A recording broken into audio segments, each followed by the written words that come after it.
कुछ अधिकारियों के मैडमों के भी कपड़े धुलने पड़ते थे, उनके बच्चों के भी कपड़े धुलाए जाते जी थे जी जी भारतीय सेना में। जी जी आप कह रहे हैं कि अपग्रेडिंग कोर्स में आपसे कपड़े धुलाया जा रहा है। आप कह रहे हैं अपग्रेडिंग कोर्स में सीनियर अधिकारियों के धर्मपत्नी का कपड़ा धुलवाया जा रहा है, उनके बच्चों को देखभाल करने के लिए कहा जा रहा है। मेरी सामान, मेरा मोबाइल फोन सब वहीं छीन के पड़ा हुआ है, खाली मेरे पास यही ड्रेस ही है। आप लोग अगर देखिए, इसको समझाइए, नहीं तो सुलझा सकते हैं तो सुलझाइए, नहीं तो मैं तो आत्महत्या कर लूंगा और आप लोगों के नाम पे लेटर लिख के मैं आत्महत्या कर लूंगा। अभी हमारे साथ आप अपने स्क्रीन में जिस फौजी को देख रहे हैं, ये 12 CSR के सिग्नलमैन हरिंदर यादव जी हैं और ये तमाम गंभीर आरोप भारतीय सेना के ऊपर लगा रहे हैं। इनका कहना है कि राष्ट्रीय सुरक्षा के साथ खिलवाड़ हो रहा है और जो सेना के प्रशिक्षण के साथ खिलवाड़ हो रहा है और सैनिकों के साथ दुर्व्यवहार हो रहा है। और सबसे पहला सवाल आपसे होगा, आपने तमाम जो है आरोप लगा दिया है भारतीय सेना के ऊपर, उस भारतीय सेना के ऊपर जिस भारतीय सेना का नाम लेते हमारा सीना चौड़ा हो जाता है, उस भारतीय सेना के ऊपर आरोप लगा रहे हैं कि हमारे साथ इस तरीके से हो रहा है। क्या कुछ हो रहा है, जरा बताइए पूरा विस्तार से। पहले तो मैं सभी को राम राम करता हूं अपने तरफ से और अपने भारतीय सेना के जवानों की तरफ से।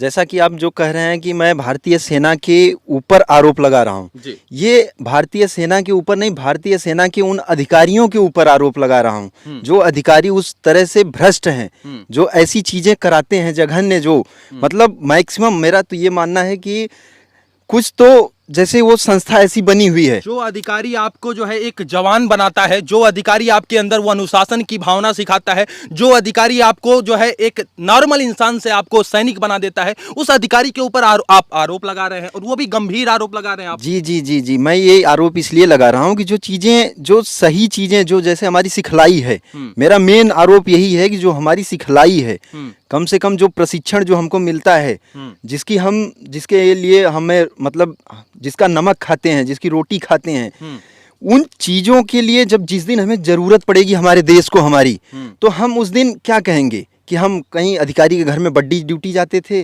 कहीं हम उसके घर में सहायक जाते थे।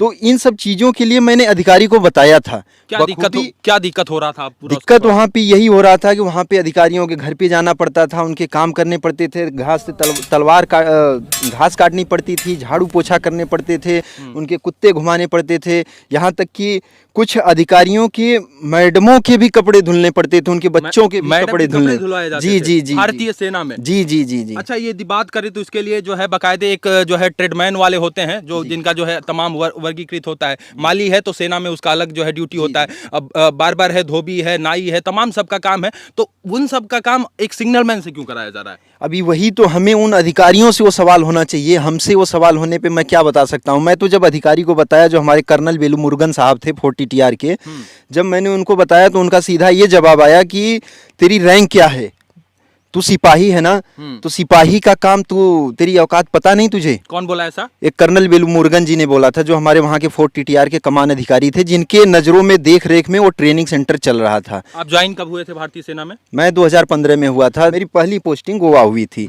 मैंने वहाँ पे बेसिक ट्रेनिंग किया, उसके बाद हम यहाँ पे आए, क्या बोलते हैं, अपना जबलपुर में। फिर वहाँ पे हमने अपना ट्रेनिंग किया, लगभग तकरीबन 2.5 साल का, यानी 72 वीक का। फिर उसके बाद मेरी पहली पोस्टिंग अरुणाचल प्रदेश हुई थी, वहाँ पे बॉर्डर इलाके में, चाइना बॉर्डर के पास तवांग जो वहाँ पे है, वहाँ पे हम गए थे 5 MDSR के माध्यम से, 190 माउंटेन ब्रिगेड सिग्नल कंपनी में गए थे। वहाँ पे हमने काम किया, वहाँ पे हमने पूरा बखूबी ट्रेड वर्क किया, उसकी हमारे पास फोटो क्लिप भी हैं।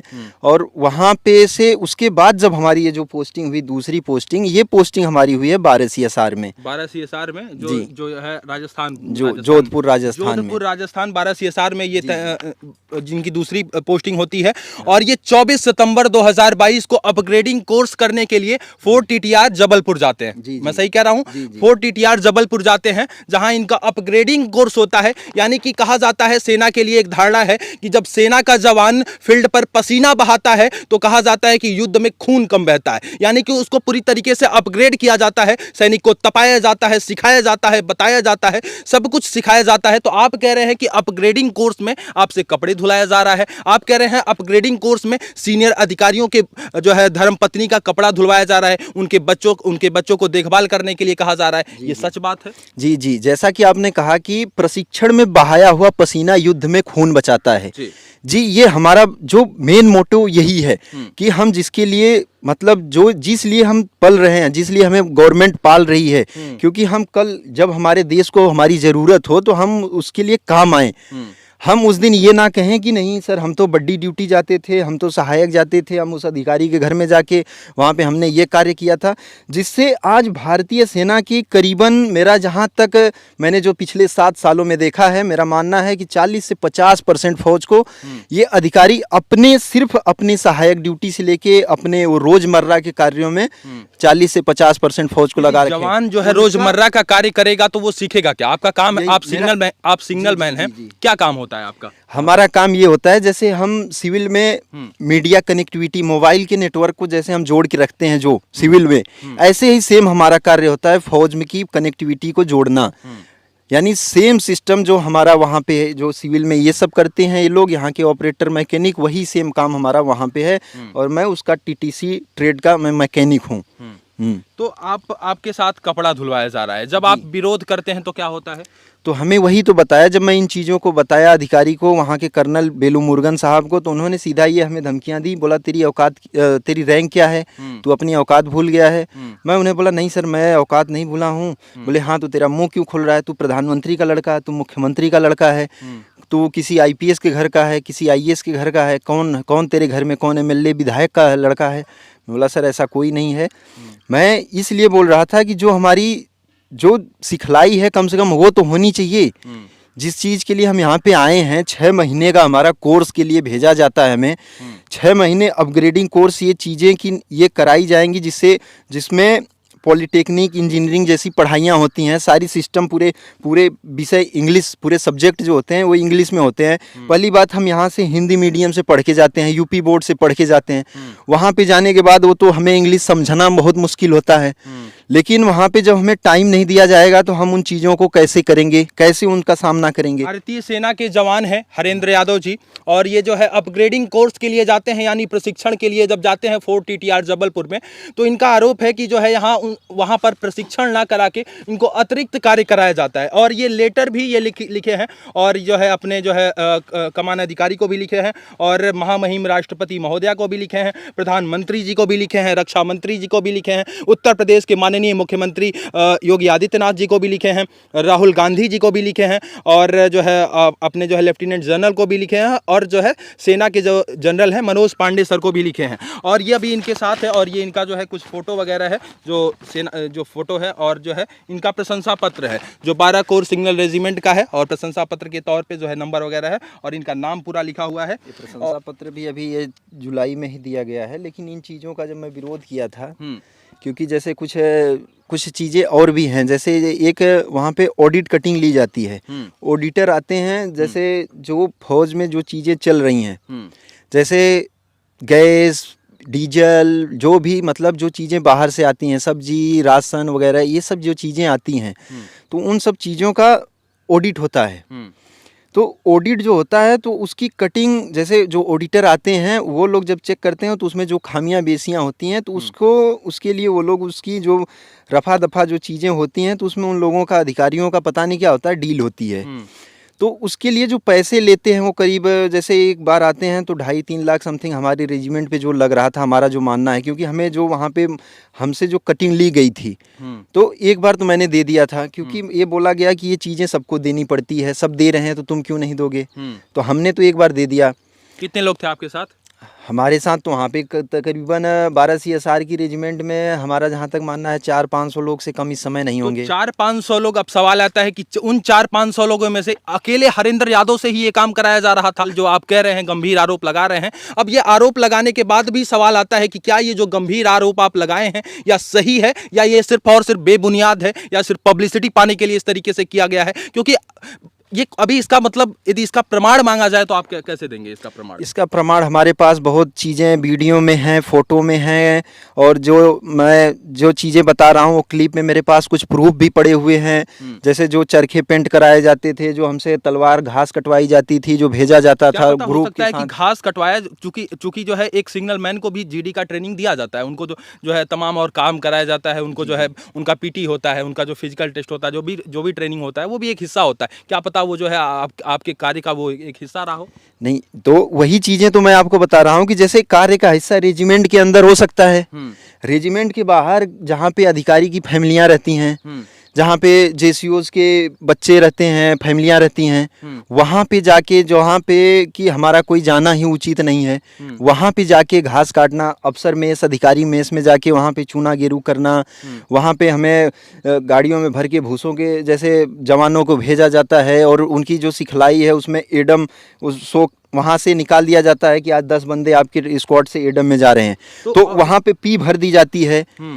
जब वहाँ से बंदों को भेजा जाता है तो वहाँ पे शो होना चाहिए ना कि बंदा जा रहा है, ये हमारी सिखलाई के लिए, ये भी हमारा कार्य है, तो वहाँ जा रहा है तो वहाँ पे शो होना चाहिए ना। वहाँ पे शो न करके वहाँ पे पी भर दिया जा रहा है कि हम क्लास में बराबर मेंटेन, मतलब हम डेली क्लास कर रहे हैं, और वहाँ पे और हमें वर्किंग के लिए भेजा जाता है। तो ये चीज़ें कैसे हो रही हैं? आखिर वहाँ पे तो किसी ना किसी की तो ड्यूटी नियुक्ति होगी। आखिर वहाँ ड्यूटी होती है ना, ड्यूटी तो मान लो वहाँ के जैसे पोस्टेड लोग हैं, वो लोग हैं, हम तो ट्रेनिंग करने, कोर्स करने गए हैं, तो वहाँ पे जो पोस्टेड लोग हैं वो उनका कार्य है। चलो ठीक है, अगर पोस्टेड लोगों से पूरा नहीं हो रहा है तो कुछ जवान जा सकते हैं, वो भी ट्रेनिंग के बाद बहुत सारी समय बचती है, उसमें कुछ जवान जा सकते हैं।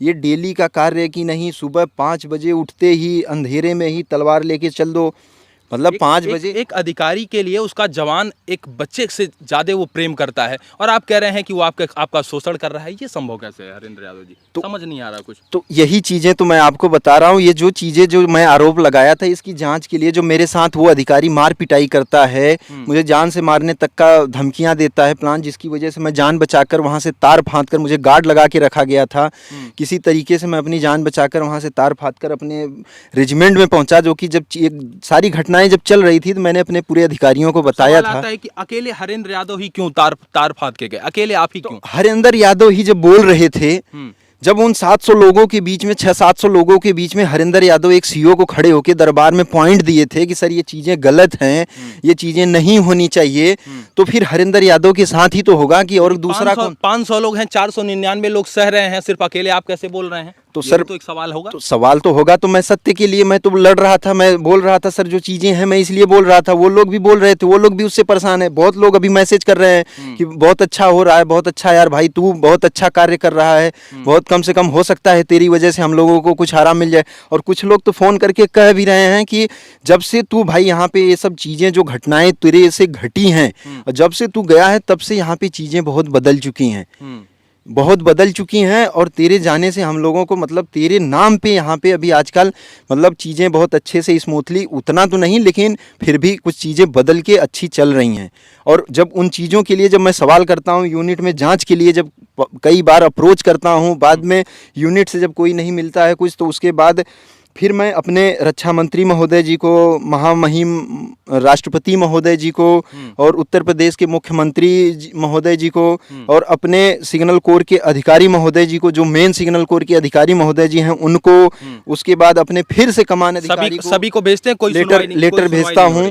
लेकिन जब चीज़ें, जब कहीं से हमें कोई घटना का, मतलब उन सब चीज़ों के लिए लेकर कहीं से कोई बचाव सुझाव या जाँच के आदेश का, कोई न्याय का कोई फ़ोन नहीं आता है, तो एक बार जब उन्हीं अधिकारियों के खिलाफ मैं बोल के अपनी जान बचाकर, जब वापस मैं वहां से जान बचाकर अपनी यूनिट में गया, फिर इन सब अधिकारियों के खिलाफ मैं मानता हूं आपकी बात कि पानी में रह के मगर से जो है बैर नहीं किया जा सकता, ये बात मैं मानता हूं आपकी। लेकिन सवाल है, जब आप कह रहे हैं सुधार भी हो रहा है, अभी आपके दोस्त जो है फोन करके कह रहे हैं कि वहां सुधार हो रहा है, यदि सुधार हो रहा है तो और लोग भी आवाज उठाएं और भी सुधार हो जाएगा। तो यही तो चीजें हैं मिलिट्री में, आप कम्युनिटी, ये वो क्या बोलते हैं, जो ह्यूमिनिटी नहीं बना सकते, जो यूनियन होता है, यूनियन आप नहीं बना सकते। सबसे बड़ा तो ये चीज़ें हैं कि आप यूनियन नहीं बना सकते।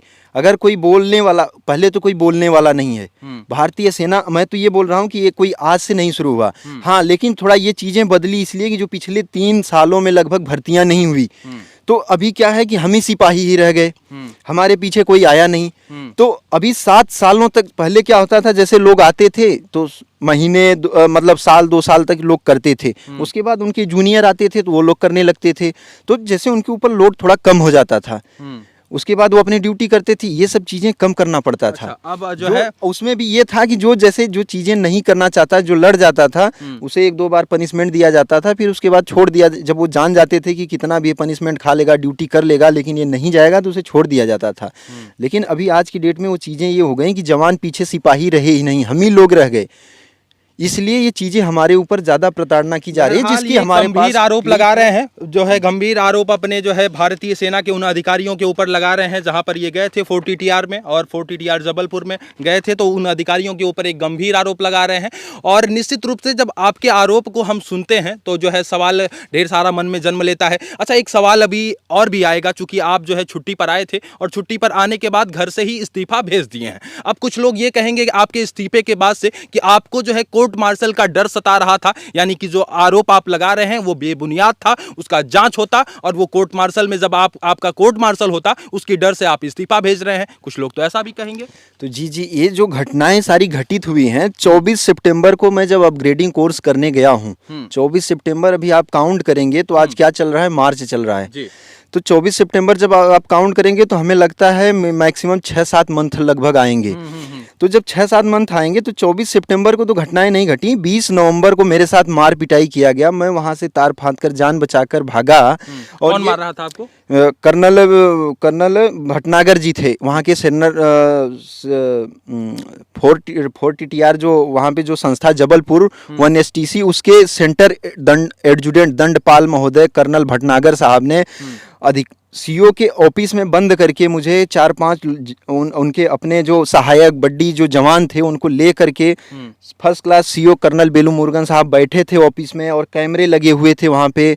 लेकिन जब ये मारते पीटते थे, जब कॉलर पकड़ते थे तो वो कैमरे को बंद करवाते थे, फर्स्ट क्लास विधिवत, क्योंकि उन्हीं का सब कुछ था। हमारे पास तो मैं अकेला था, कोई जवान भी हमारे तरफ से नहीं था, सारी वहाँ की सब लोग वही चीज़ें थी। उन 500 लोगों में से सिर्फ आपके साथ ही मार पिटाई हुई? बिल्कुल मेरे साथ, क्योंकि मैं उनको बोल रहा था, हर जगह पे मैंने बोला हूँ, इसलिए हमारे साथ हर जगह मैं टारगेट किया गया हूँ। मैं उन सब चीज़ों को अधिकारियों को भी बताया हूँ। उससे पहले जब ये सब घटनाएं घटित हो रही थी तो मैं अपने यूनिट के अधिकारी को, अपने कंपनी कमांडर महोदय को, अपने एडजुटेंट महोदय को ये चीज़ें सारी फ़ोन करके बताया, सर ऐसे ऐसे घटनाएं हो रही हैं, आप लोग अगर देखिए इसको समझाइए, नहीं तो सुलझा सकते हैं तो सुलझाइए, नहीं तो मैं तो आत्महत्या कर लूँगा और आप लोगों के नाम पर लेटर लिख के मैं आत्महत्या कर लूँगा। तो उन्होंने हमें आश्वासन दिया था। कौन? जो हमारे वहाँ के एडजुटेंट साहब थे, जो हमारी यूनिट के, जो हमारे कंपनी कमांडर सर थे, उन्होंने हमें आश्वासन दिया, बोला ठीक है, जो हो रहा है आप उसको पहले अधिकारियों का आप आदेश पालन करिए और यूनिट की इज्जत का ख्याल रखते हुए आपको जो करवाया जा रहा है आप करिए। होता है, थोड़ा बहुत चीज़ें जटिल होती हैं, होता है, आप उतना घबराइए मत, हम बात करेंगे, सीओ सर बात करेंगे। लेकिन हमारी पीड़ा को सबने नज़रअंदाज किया, किसी ने कोई बात नहीं किया, जिसकी वजह से वो मैटर बेरों को बेर गंभीर होता गया। ये लोग मुझे हर जगह टारगेट करते गए और लास्ट में सिचुएशन इतना बढ़ा कि इन लोगों ने मेरे साथ मार पिटाई किया। जो चीज़ें जो आप कह रहे हैं कि ये आरोप मैं लगा के बस खाली ऐसा कोर्ट मार्शल के डर से, तो ऐसी कोई, जब ये 20 नवंबर की घटना, इतने दिन से क्यों जांच नहीं हुई? इतने दिन से इस पर कोई जांच नहीं हुई। कोई, मुझे तो ये बोला गया, जब मैं बार बार पूछता, मुझे छुट्टियां भी नहीं भेजी जा रही थी, उसके भी हमारे पास, मैंने उस पर लिखा हूँ, मेंशन किया हूँ, वो चीज़ें हमारे पास हैं। तो फिर मैं तो खुद बोला कि सर इसका जांच होनी चाहिए, ये मैं लिख के दिया। लेकिन वो चीज़ें क्या बोले, पहले उधर से कुछ आने दो, पहले उधर से लेटर आने दो। आप जो है अपना इस्तीफा भेज चुके हैं? जी, सुनिए, पहले उधर से लेटर आने दो, ये चीज़ें मुझे बताई गई, फिर मुझे छुट्टियां नहीं दी गई। फिर बाद में जब मैं, बिल्कुल सर कि मैं बहुत परेशान हूँ, घर पे समस्याएं हैं कुछ ज़्यादा, मुझे जाना है, कुछ ज़रूरी है, प्लस मैं लीव प्लान भी होता है, उस प्लान के हिसाब से जा रहा हूँ। तो हमारे ओसी महोदय, जो हमारे कंपनी कमांडर, वो तो छुट्टी दे दिए, लेकिन जो हमारी 2IC मैडम, उन्होंने मना कर दिया, बोला तू सोच रहा है कि तू फौज को बदल देगा, मेरी 3 पुश्ते फौज में हैं, तो तू फौज को बदलना चाह रहा है। तो ये बार बार ये चीज़ें लोग कहते रहे, बार बार वहाँ हमारे फोर्ट टीटीआर में भी लोगों ने हमें कहा, बोला तू फौज को बदलने की कोशिश कर रहा है। कोई कह रहा है कि मेरी 3 पुश्ते फौज में हैं, तू फौज को बदल देगा, तू सोच रहा है। तो ये बार बार मैं भी तो ये आरोप लगा रहा हूँ कि ये सवाल क्यों किया जा रहा है तू फौज को बदल देगा। ऐसा क्या चीजें हैं फौज में, क्यों बदली जाए, मतलब ये कहा जाता है कि तू फौज को बदल देगा। ये चीज़ें भी तो मैं भी तो आरोप, और उन सब चीज़ों की जांच नहीं हुई। फिर बाद में जब मैं फ़ोन कर रहा हूँ, मुझे ये छुट्टी भेजा गया बोल के, छुट्टी तो दी नहीं जा रही थी, और जब भेजा गया तो ये बोल के भेजा गया कि जैसे लेटर आएगा तुझे वापस रिकॉल किया जाएगा, तुझे यूनिट आना होगा, इस बेस पे तू छुट्टी जा सकता है। तो जब मैं उस बेस पे आया, तो मैं जब फिर मेरी छुट्टियाँ ख़त्म होती गई, मैं बाद में जब कॉल कर रहा हूँ, सर क्या हुआ, मैं आने वाला हूँ, मेरी सामान, मेरा मोबाइल फ़ोन सब वहीं छीन के पड़ा हुआ है, आप कुछ हुआ नहीं, कुछ जाँच, क्या मैं कैसे आऊँ, बस खाली मेरे पास यही ड्रेस ही है। तो उन्होंने ये बोला कि वो तो केस तो रफा दफा हो गई, उन्होंने तो कुछ भेजा नहीं, जाके अपना फ़ोन और सामान ले ले। तो फिर से मैंने यहाँ से लेटर लिखा सबको, अपनी यूनिट को लिखा, फिर अपने रक्षा मंत्री महोदय सबको लिखा, लेकिन जब कहीं से मुझे कोई सुझाव नहीं आया, तो मजबूरन मुझे, क्योंकि मैं एक बार जान बचा के उन्हीं अफसरों के खिलाफ बोल रहा हूँ जो सारे मिले हुए हैं, तो वो कैसे एक दूसरे के खिलाफ कार्रवाई, और मैं वहीं फिर जाऊँ, तो जब कहीं से कोई जब मुझे सुझाव देता तब तो मैं वहाँ जा सकता था फिर। इसलिए मजबूरन मुझे इस्तीफ़ा देना पड़ा, और मैंने 12 तारीख को, जिस दिन मेरी छुट्टी ख़त्म हो रही थी, उस दिन मैंने अपना इस्तीफ़ा भेज दिया उनके व्हाट्सएप पे। और क्योंकि उस दिन शाम हो चुकी थी, तो मैं अगले दिन जस्ट रजिस्ट्री जाके कर दिया। ये सब चीज़ें फिर न्यूज़ वाले, मीडिया वाले भी आए थे, वही चीज़ें खबर में छपी। बहरहाल जो है अब इन्होंने जो है अपना त्याग पत्र सेना को भेज दिया है।